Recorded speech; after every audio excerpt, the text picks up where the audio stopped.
Alright guys, I didn't really want to have to get on here and do this, but I had to. These are fiberglass stakes right here. Those big bulky stakes on the back of the truck, wooden stakes. I called 2 weeks ago to get a quote on these fiberglass stakes because we need some more stakes this year. I got a quote, 83 cents. I called the man this morning. I said, hey, I know these tariffs are crazy and everything going on. I said, what can you do me on those fiberglass stakes now if we needed a load? It's a 3-month ETA from time you place the order. He said, Taylor, he said, you don't want to hear this price that I'm about to give you. And I said, well, give it to me anyways.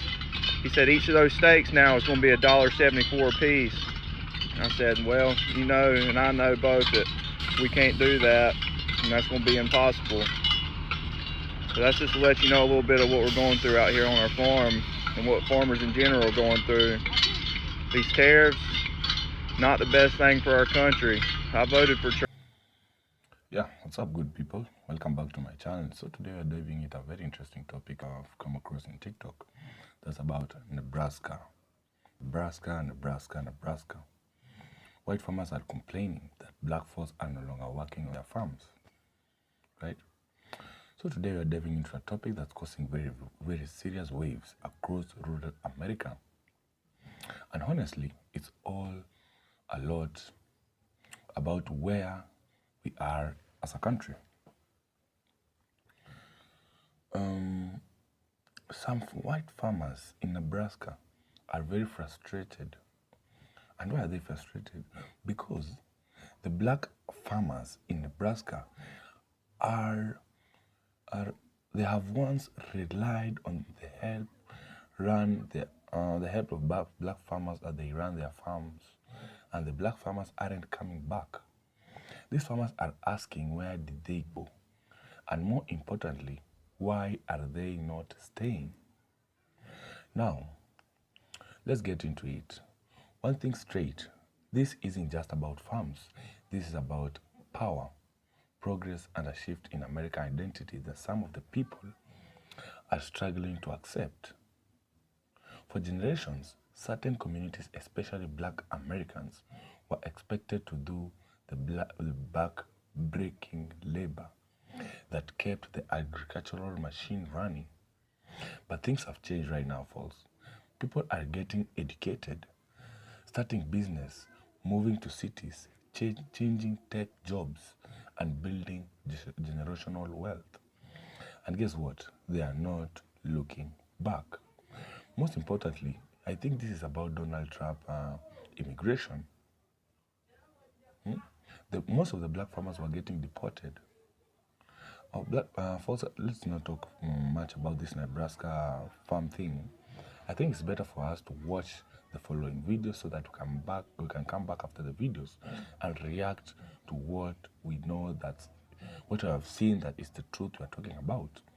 So first, without wasting much time, sit back, relax, and enjoy.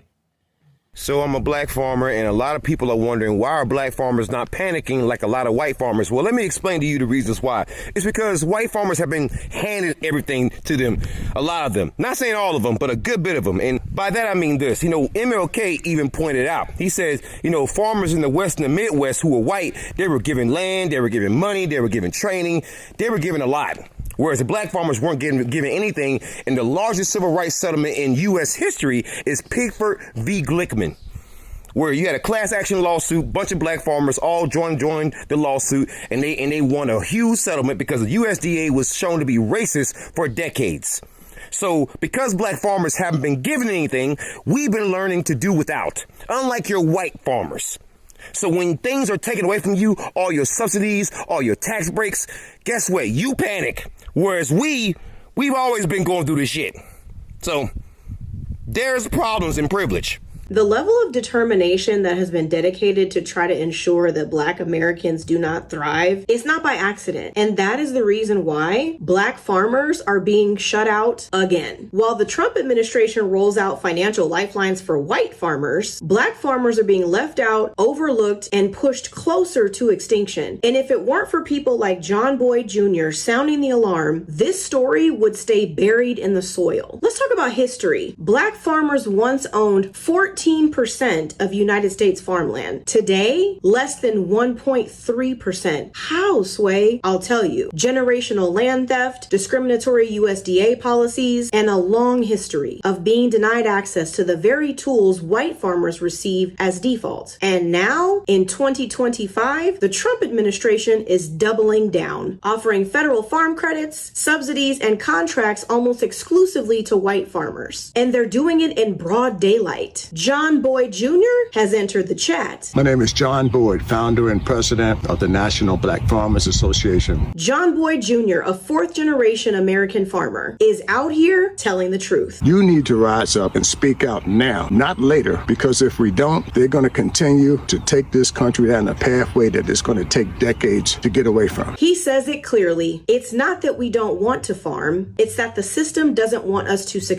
Let's be clear. This is not about charity. This is about fairness, about access, about survival. The federal numbers don't lie. In 2021, the Trump administration handed out $26 billion in pandemic farm relief. Black farmers received 0.01% of this relief fund. And in 2025, with new rounds of credits going out, the same pattern is repeating. White farmers are getting bailed out. Black farmers are getting boxed out. I'm looking for $5 billion in debt relief, and I'm asking the Federal Court of Appeals to reverse the decision and grant 17,000 Black and other farmers of color 120% debt relief. The stakes are higher than food. This isn't just about crop yields or subsidies. This is about land, food justice, generational wealth, and the right to live and work with dignity. Black farmers aren't asking for special treatment. They're asking for equal footing. We can't keep letting politicians toss our people aside while offering refuge and resources to others. Not because they're in greater danger, but because they fit a preferred political narrative. If we care about sustainability, food security, or economic justice, we cannot leave Black farmers out of the conversation. Their legacy is American history. Their land is American land, and their fight deserves our full support. I don't care what they say. I'm not going to stop fighting, and you should not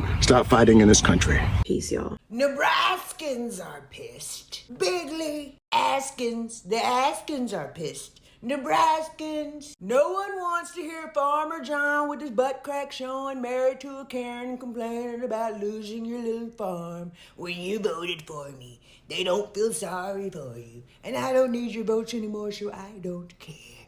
Bigley, Nebraskans, what did you think was gonna happen? If all your workers were Mexicans and we got rid of all the Mexicans, who's gonna be your workers?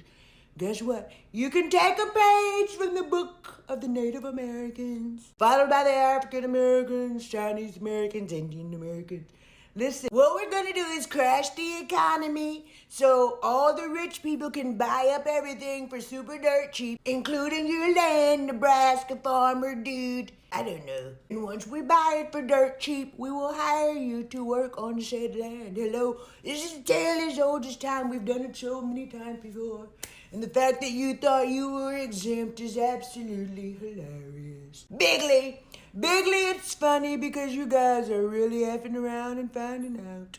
Decided to put a little pause on the tariff situation. Canada had a problem and we came in and helped them solve it. They had a problem that there were tariffs that they could not pay. And I said, I will be your savior. I will take the tariffs away. You're welcome.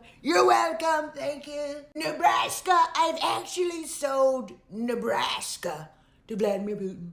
And we know I like to say Putin. That's my friend. In exchange for 2 new mail order brides that should be here by Thursday.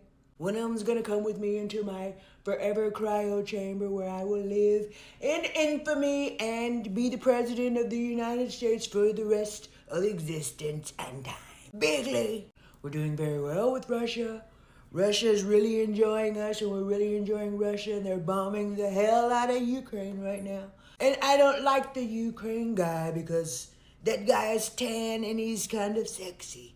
I'm not gonna lie, and I don't like that about him. Vladimir Putin is much more pale. He makes me look shiny and orange. And that's the kind of leadership that I really look up to.